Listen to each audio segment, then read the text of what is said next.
Piranha చేపలు మనుషులను చంపుతాయా? అవును.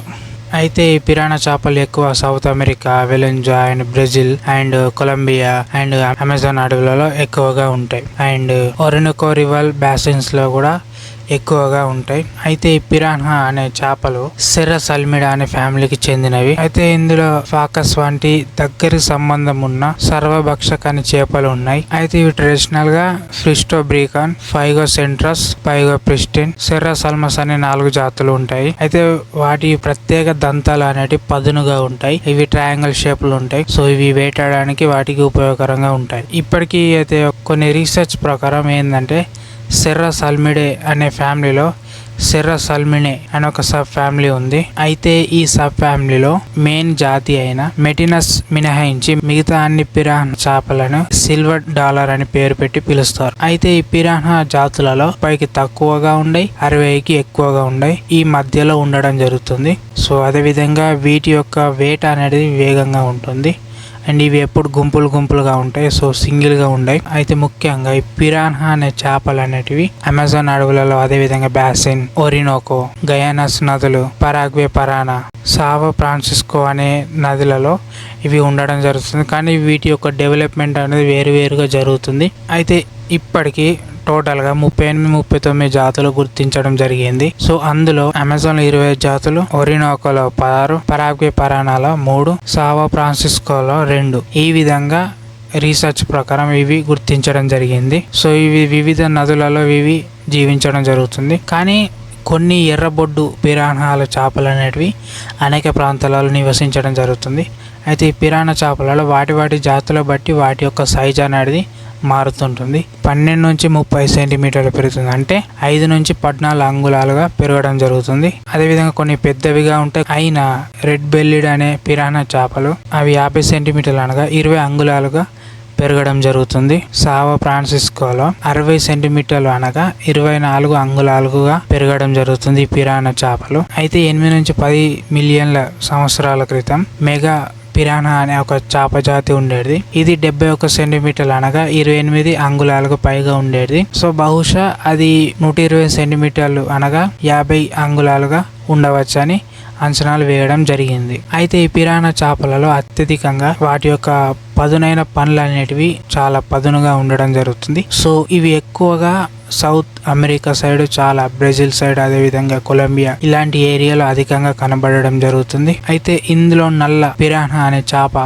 సెర్రస్ అల్మస్ రోంబియస్ అనే చేప చాలా శక్తివంతమైనదని కూడా చెప్పడం జరిగింది. అండ్ ఇది చాలా మనిషికి కానీ లేకుంటే ఏదైనా చిన్న చేపలకు కానీ ఇది బలమైన కాటును వేయడం జరుగుతుంది. సో దీని యొక్క అటాక్ అనేది అధికంగా ఉండడం జరుగుతుంది. అండ్ ఈ పిరానా చేపలలో మాంసాహార చేపలు ఉంటాయి, శాకాహార చేపలు ఉంటాయి. ఈ శాకాహార చేపలు ఏంటంటే ధాన్యాలు, సముద్రంలో లేకుంటే నదులలో ఉండే చిన్న ధాన్యాలు, కలకుండే చిన్న పండ్లను శాకాహార పిరానా చేపలు తినడం జరుగుతుంది. కానీ మాంసాహార పిరానా చేపలు మాత్రం వేరే చేపలను లేకపోతే ఏదైనా జంతు మాంసం లేకపోతే మానవ యొక్క మాంసాన్ని తినడం జరుగుతుంది. అయితే ఈ పిరానా చేపలు అవి ఒక గుంటలో వాటి యొక్క గుడ్లను పొదిగి వాటికి సెక్యూరిటీగా ఉండడం జరుగుతుంది. ఎప్పుడైతే ఆ గుడ్ల నుంచి వచ్చిన పిల్లలు చిన్నగా ఉంటాయో అవి ఏం చేస్తాయంటే ఆ చిన్న ఉన్నప్పుడు చిన్న కీటకాలను తినడం జరుగుతుంది. సో అందులో శాకాహారం మాత్రం చిన్న వరి గింజలు, నదులలో అదే విధంగా సముద్రాలలో ఉండే చిన్న మొక్కలకు సంబంధించిన వాటి యొక్క గింజలను తినడం జరుగుతుంది.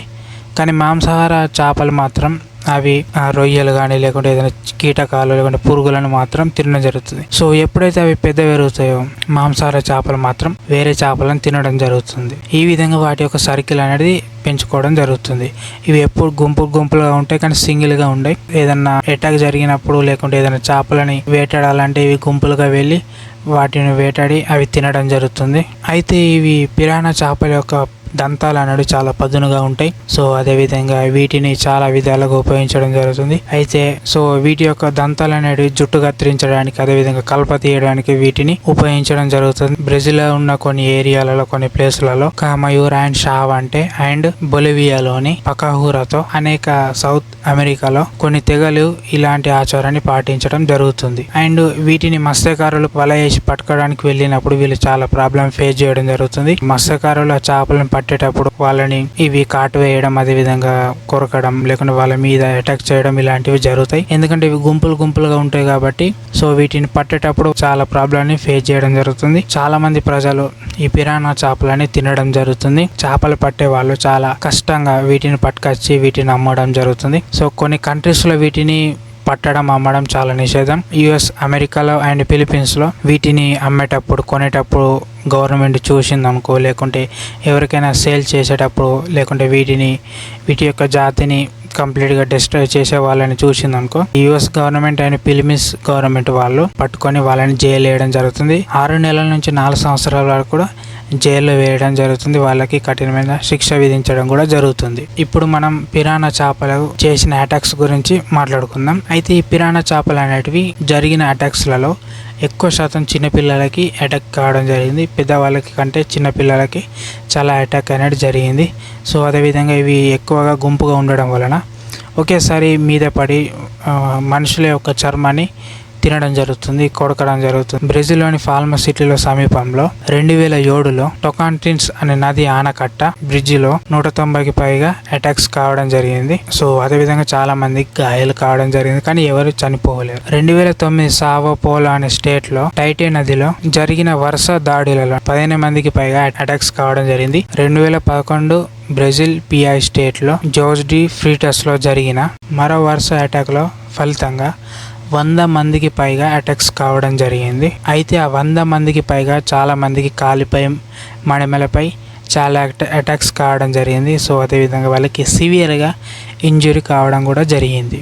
డిసెంబర్ 25, 2013 అర్జెంటీనాలో రొసారియాలోని 70 మందికి పైగా స్నానానికి వెళ్లిన వారిపై అటాక్స్ కావడం జరిగింది. వాళ్ళకి సివియర్గా ఇంజరీస్ కావడం కూడా జరిగింది. అయితే 2011లో బొలివియాలోని రొసారియాలో 18 సంవత్సరాలు కలిగిన ఒక డ్రంక్ పర్సన్ ని అతికిరాతంగా ఒక పిరానా గుంపు వచ్చి అతనిపై అధికంగా దాడి చేయడం వలన అతను చనిపోవడం జరిగింది. 2012లో 5 సంవత్సరాలు కలిగిన ఒక బ్రెజిల్ చిన్న గర్ల్ పై పి నట్టినేరి అనే పిరానా గుంపు వచ్చి ఆ పాపపై అటాక్ చేయడం వలన ఆ చిన్న పాప చనిపోవడం జరిగింది. జనవరి 2015లో కూడా ఒక ఫ్యామిలీ వాళ్ళు బ్రెజిల్ లో టూర్ కి వెళ్ళినప్పుడు అక్కడ ఒక పడవ బోల్తా పడడం వలన అందులో ఒక చిన్న పాపకి పిరానా గుంపు వచ్చి అటాక్ చేయడం వలన సివియర్గా ఇంజూరీ కావడం జరిగింది.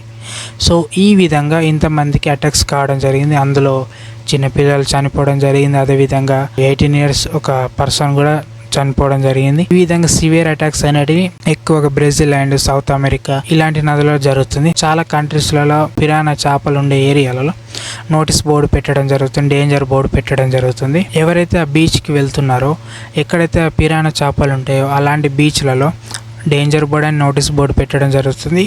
సో ఏదైనా సివియర్గా ఏదైనా ప్రాబ్లం జరిగితే ఆ బీచ్ని కూడా క్లోజ్ చేయడం జరుగుతుంది. సో ఇలాంటి ఇంజురీస్ అనేటివి చాలా జరిగాయి, చాలా మందికి ఎఫెక్ట్ కావడం జరిగింది. ఇలాంటి పిరానా చేపలు ఎక్కువగా శాతం మనుషులపై అటాక్ చేయడం జరుగుతుంది, కానీ మనిషిని ఎక్కువ శాతం చంపవు, ఎందుకంటే మనిషి తప్పించుకోవడం జరుగుతుంది. సో ఒకవేళ మనిషి యొక్క బాడీ అనేది ఆ సముద్రంలో లేకపోతే నదులలో పడి ఉంటే ఆ బాడీని మాత్రం పీక్క తింటాయి. సో ఇది ఈ పిరానా చేపల యొక్క స్టోరీ. అదేవిధంగా మన ఇండియాలో పిరానా చేపలు లేవా అంటే ఇండియాలో కూడా ఉన్నాయి. గోదావరి నదిలో కూడా ఈ పిరానా చేపలు ఉన్నాయి. సో అదేవిధంగా ఆంధ్రప్రదేశ్లోని రాజమండ్రి ఏరియాలో కూడా ఇలాంటి పిరానా చేపలు ఉన్నాయి. ధవళేశ్వరం బ్రిడ్జ్ లో కూడా ఈ పిరానా చేపలు గుర్తించడం జరిగింది. సో బీ కేర్ఫుల్ గా ఉండండి, పిరానా చేపలను నమ్మద్దు, ఎందుకంటే వాటి యొక్క పదునైన దంతాల వల్ల హ్యూమన్స్ పై అటాక్ చేయడం జరుగుతుంది. సో అదేవిధంగా అవి పాయిజన్ కూడా ఉండడం జరుగుతుంది. సో బీ కేర్ఫుల్ గా ఉండండి. అండ్ పిరానా చేప గురించి పూర్తిగా చెప్పడం జరిగింది. సో ఇంకేమన్నా ఇన్ఫర్మేషన్ గురించి కావాలనుకుంటే కింద కామెంట్ చేయండి. సో మీరు ఎప్పుడైనా పిరానా చేపలు చూస్తే ఎక్కడ చూసారో కింద కామెంట్ చేయండి. నేను చెప్పిన ఇన్ఫర్మేషన్ వర్త్ అనిపిస్తే లైక్ చేయండి అండ్ సబ్స్క్రైబ్ చేయండి. అండ్ మరొక టాపిక్తో మళ్ళీ కలుసుకుందాం. అంతవరకు జై హింద్.